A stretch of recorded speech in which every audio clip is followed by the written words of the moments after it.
The video you are about to see includes the real-life stories of women who wish to share their experiences of gender-based violence.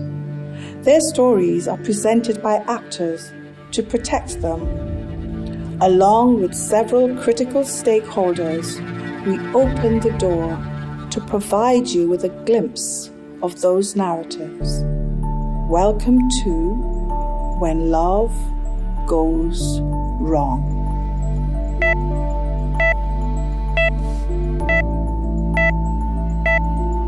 Everyone is looking for love. Young and old, black and white, men and women. We long for that look, that touch, that warm, fuzzy feeling. No one goes into a relationship hoping it will end. Thousands of love songs and poems have all been dedicated to this one word: love. But what happens when love goes wrong? In the beginning, things were really good. We was all good. After I got pregnant, it went downhill. Things escalated from there. He would left home and come home real late, like he know come from some woman. And the children, them was in the middle of all the fighting. I had to leave. I just packed my things and left. Because I had enough. I had to protect my children. Gender-based violence would be defined as violence that's perpetrated against somebody simply because they are of a specific gender. So, like for example, women experiencing gender-based violence would be targeted simply for the fact that they are women. I was breastfeeding at the time. All the while he was assaulting me, he had my baby in his arms. I held on to the door and he left. Just so. Typically when people hear domestic violence, they think about intimate relationships, like if my husband or my boyfriend is abusing me, people usually think of domestic violence and think that. But domestic violence takes place in domestic situations. So in the home, if a father is abusing his child, even siblings, that abuse that goes beyond simple mommy he or she's picking on me type behavior. It goes beyond the individual, beyond the family. It has to be something that was socially acceptable for it to be still as prevalent as it is. Did he attack me? We had done a long time. Intimate partner violence could be between male and female, female type relationships, male relationships. As long as you are intimately involved with that person, that would be what intimate partner violence would be. My mother boyfriend raped me.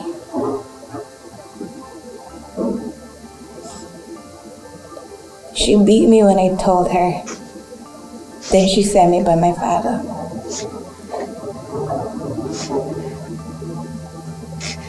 She didn't even realize when I come home with one shoe. It not happening to my children. I think subconsciously we do look for abuse every time we see a patient, because even with children, we look for non-accidental injury signs. In your head-to-toe examination, you would tend to pick up when something is not right. For example, persons would have defensive wounds, so wounds in the forearm. When you're trying to block someone from, hitting you, you tend to put up your forearm. If it is that you have, like for example, persons would tend to burn. If you were burning people, you would tend to burn them on their wrists. So there are different signs that you look for. And then a person who's withdrawn, a child or an adult who does not want to necessarily state that they're being abused, are withdrawn. They don't tend to answer your questions, or they're tearful. Sometimes they don't say anything at all, and you have to use your clinical acumen to try to figure out what is the actual root cause. Psychological abuse can be more difficult to deal with and pinpoint for the simple fact that you can't see the scars. With psychological abuse, if someone is belittling you or making you feel bad to the point that you sometimes might feel suicidal, you're depressed, you have anxiety, some of the people that appear the happiest sometimes, maybe the ones that are going through things like this, because they want to, put on this front that, everything is fine, my life is perfect, my partner is fantastic, and you have no idea what's going on behind closed doors. This partner might be making this person feel like the smallest thing on the face of the planet. We were friends for a year, and then we crossed the line. I got pregnant. That's when my nightmare all began. He kicking my door. He left off everything off of the table to the fridge, telling me, I ain't need this. When I take out it, I feel so ashamed. What I've also noticed is that women would present with situations that you would think would be about a particular thing, for example, suicidal attempts. And on investigation, you would find that it is in an attempt to get away from an abusive relationship. From the outside, everything looked perfect. 3 kids, beautiful house, 2 cars. We both had good jobs. He never hit me. He was too smart for that. He knew the law. He was the law. No other man will put up with a woman like you. He just used to terrorize me, scream in my face, call me names, put his hands around my neck. The abuse really is broad spectrum, because you have the emotional abuse, the economic abuse, the physical abuse, and they all go under that heading. When you have a partner who might ration income sparingly to punish her or withhold it completely because she didn't do something that she was supposed to do, or you just want to exert your dominance over her, that is what you would term as economic abuse. It is a pattern. You have men who grow up in violent environment, and you have women who grow up in violent environments. And to some extent, on both sides, they tend to see it as normal until it becomes a problem. Sometimes that female may grow up seeing the mother being abused, or sometimes that female might be abused by the father. And it becomes a chronic problem. And as chronic problems go, they set you up for other medical issues.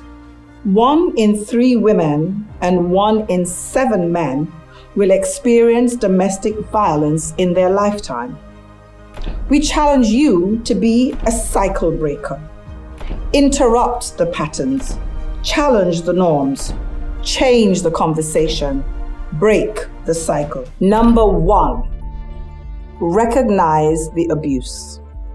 It took me a long while to recognize that his screaming, his controlling my money, cutting me off from my family, it was abuse.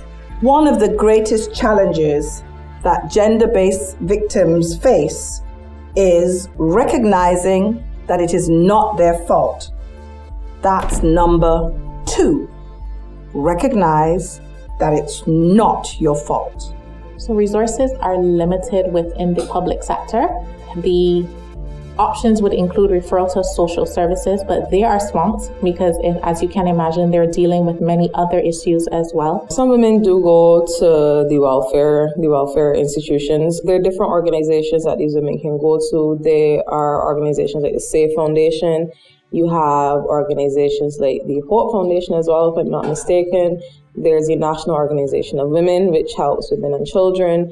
And sometimes, even if it's not a full organization per se, there are different advocates around the island that you can approach. And, these women can seek help and feel safe knowing that there is someone, or there are people out there that are willing to help them and, keep their information confidential, help them and their children either be safer in the situation that they're in if they don't want to leave for whatever reason, or get them out completely if they do feel the need to want to do that. Number 3, tell your friends, your family, your work colleagues. The abusers love to isolate and separate the victims. Number 3, alert your friends and family. I called my mom the minute he attacked me. Number 4, document everything, no matter how small. Where there is domestic violence in the home, you always want to make sure that you gather as much evidence as possible against your perpetrator. It is easy where it's physical violence because you have the marks, you have the bruises, you have the scars, you can have medical reports from doctors. And of course, what I say to victims is to take photos after an incident. You may not necessarily be allowed by the perpetrator to get out of the home to see a doctor or be allowed by the perpetrator to get assistance from a third party. But where possible, you take photos so you have that as evidence. There was one incident that was really ugly. I had to call the police, but I recorded everything on my phone. Number 5, set money aside. Save, hide it someplace. Honestly, I kept going back because I was totally dependent on him financially. But as I started to get little jobs and make my own income, he lost power over me. I had the upper hand, and then I was able to leave. I didn't even have money to go to the police station. I had to call this woman who was an advocate, and she get this lady to give me money. My own mother ain't even helped me this good. Now I save a little every week, no matter how small. Number 6, pack an emergency bag. Ensure that you have all your important documents. And remember to pack your children's favorite toys. Finally, number 7, you have to leave. And once you have left, you must disengage entirely. The solution to gender-based violence or abuse on a whole is going to take years. We need to start having open and honest public communication. This is not a problem that you can leave at the foot of the family in an individual or isolated capacity to deal with. It really is a problem that we all have to deal with. We need to educate victims more about the resources that are at their disposal. And we need to start holding perpetrators more accountable. The legislation is there. We, in my opinion, have a beautiful piece of legislation. The thing is that we have to start enforcing it. You have to start with the young people, the children, and basically instill certain morals and values within them, ways to cope, how to deal with your mental health and your stressors. Do I keep it inside until it builds up and then explode? Or do I explore the emotion? What happened? How did I feel? Did I feel bad? Is it okay to pray? That's the other thing that men are not taught, is that if something hurts, you pray. If you break your leg, you pray. Emotion is no different. I think that one of the issues with these flare-ups is that we do not know, we are not taught how to express emotion in a healthy, safe way. A lot of perpetrators, when we look at what is going on in the family unit, the violence is characterized and perpetuated by persons who have underlying mental health issues. And because we are so silent on the issue of mental health in Barbados, because it is shameful to have a mental health issue, we don't offer the protection that is necessary because we don't deal with the root cause, which is the mental health. I think that education should be involved in trying to have that changed or have it put in a way where, women can begin to heal from gender-based violence or even prevent themselves from ever being in these situations to begin with. Math, English, geography, all these subjects at school are all well and good, but what about sex health education classes, health and family life education? The violence is coming from somewhere. The pattern there's a history of the pattern. And so we have to look at the root. Was there a time when families and societies were functional? What changed? What caused the change? And what can we do to alleviate the change? Some of the things that you may want to do is look at the whole idea of conflict resolution and have it tailored not just for people doing postgraduate studies, but from primary school through secondary school, through tertiary education. It should probably be made one of those compulsory courses to teach people how to deal without resorting to violence. It's good that we can save some women. It's good that we can protect persons who are already exposed to the violence. But what we want to do is to ensure that we have a younger generation of victims, potential victims who can see the signs, who can understand what it looks like before they find themselves into it, who understand that there's nothing to be ashamed of. If it happens to me, I need to speak out, not just for my sake, but for my children and those coming behind me. And then, of course, we want to help perpetrators, potential perpetrators, persons who may generally be going down that line of becoming a perpetrator, to recognize that there are alternative ways of dealing with anger, of dealing with emotional issues. That's the importance of having these conversations in public, having these difficult conversations. That's the importance of bringing stakeholders to the table. So as a society, we have to change what is normal for us, help persons deal with their mental health, instill ways in them to cope. And it will take a while, but eventually we will see a change and a shift in the dynamic. And even when we know these 7 steps, it doesn't make it easy. I didn't feel safe around the police.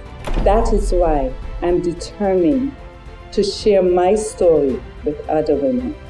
I don't want my children to go through what I go through. It was very traumatic for me because I never expected to see inside a police station or a court. It was a lot. You have got to get out. This is not about love. It's about power.